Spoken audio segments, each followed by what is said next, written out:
새누리당 원내 대변인 홍지만입니다. 현안 관련 브리핑 짧게 드리겠습니다. 민주당의 특검 요구 공세가 도를 넘어서고 있습니다.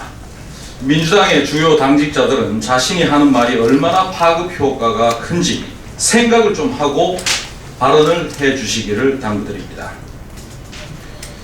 민주당 노웅래 사무총장은 언론 인터뷰에서 김용판 전 청장에 이어서 원세훈 전 국정원장이 무죄 판결을 받을 경우에 정권 퇴진 운동을 전개할 수 있다고 말했습니다. 지난해 말 장하나 의원의 대선 불복 선언으로 국민의 문매를 맞았음에도 불구하고 이번에는 민주당의 핵심인 사무총장이 정권 퇴진 주장을 다시 강조한 것입니다. 사무총장 자리는 육사 지방선거 전략과 조직을 총괄하는 자리인 만큼 발언에 신중을 더해야 하는 것은 당연한 일입니다. 이에 대선 불복 논란이 확산되니까 민주당 최재천 전략홍보본부장이 발언 진화에 나섰습니다마는 큰 효과는 없는 모습입니다. 또 민주당 정책위원회 수석 부의장인 문병호 의원은 국정원 사건에 대한 특검이 거부될 경우에 2월 임시국회 일정을 전면 거부할 수 있다고 시사해서 또 다른 논란과 비판을 불러일으켰습니다.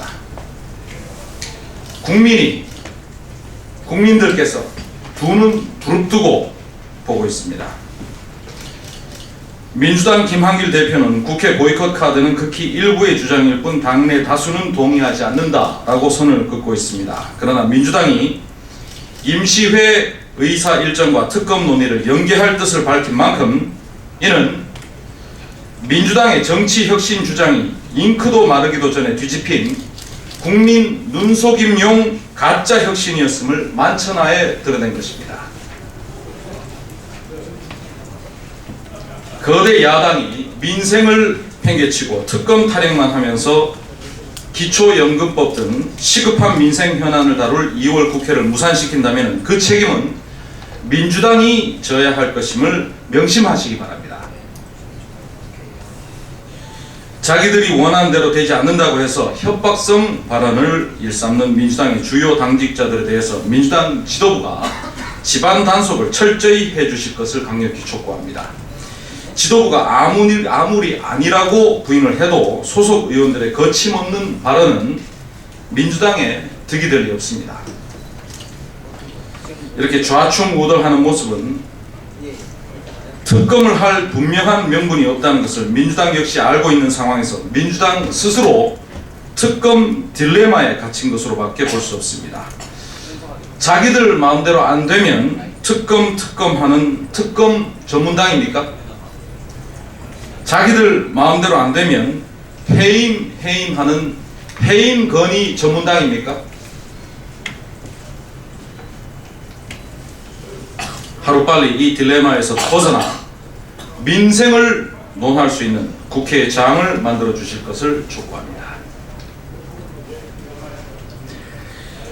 다음 국정원 여직원 불법 감금 사건에 대한 민주당 의원 검찰 소환 불응 관련해서 말씀 좀 드리겠습니다. 민주당 문병호 의원은 검찰이 국정원 여직원 감금 혐의로 야당 의원 4명 문병호, 강기정, 이종걸, 김현 의원 등을 소환 요구한 데 대해서 비정상적 수사 절차에 응할 수 없다고 공식적으로 밝혔습니다. 특검을 관철시키지 못하면 국회를 파행으로 몰고 가겠다고 협박을 하고 또 실체적 진실을 밝히라고 강조하면서도 결국 수사에는 협조를 하지 않겠다는 민주당 의원들의 오만불손한 행태와 또 이중적 잣대는 국민적인 지탄을 받아 마땅합니다. 이번 소환품 통보가 벌써 4번째입니다. 해당 의원들은 지금이라도 이 검찰 수사에 적극 협조해야 하며 민주당 역시 해당 의원들을 비호하지 말아야 할 것임을 명심하시기를 바랍니다. 정치 공세 뒤에 숨지 말고 당당히 법의 심판을 받기를 촉구합니다. 검찰 출석 여부가 민주당 혁신의 진정성을 가늠할 잣대가 되는 것을 명심하시기 바랍니다. 다음 강원도 폭설 관련해서 짧게 말씀드리겠습니다. 강원도 영동과 또 경북 동해안 지역의 폭설로 인한 피해가 더욱 커지고 있습니다. 강원도 이 재난안전상황실에 따르면 현재 폭설로 인해서 강릉과 고성 등 14개 마을이 고립된 상태라고 합니다. 어제 많은 언론을 통해서 직접 보셨습니다만 이 피해 주민들의 생계와 직결된 이 재난에 대해서 매우 안타깝게 생각을 하고 있으며 깊은 위로의 말씀을 드립니다. 기상청이 오늘 밤까지 이 동해안과 또 산간 지역에 10에서 20cm의 눈이 더 내릴 것으로 예보한 만큼 그 피해는 더욱 커질 것으로 전망되고 있습니다. 이 정부와 해당 지자체는 폭설로 인한 피해 복구에 만전을 기해야 할 것이며 또 추가 피해가 발생하지 않도록 철저한 대비책을 강구해야 할 것입니다. 또한 신속한 원상 복구를 위해서 정부 차원의 재정 지원과 세제 감면 등 모든 조치를 강구해서 피해 주민들이 또다시 상처받는 일이 없도록 최선을 다해 주실 것을 당부드리겠습니다. 이상입니다. 고맙습니다. 수고하셨습니다. 고맙습니다.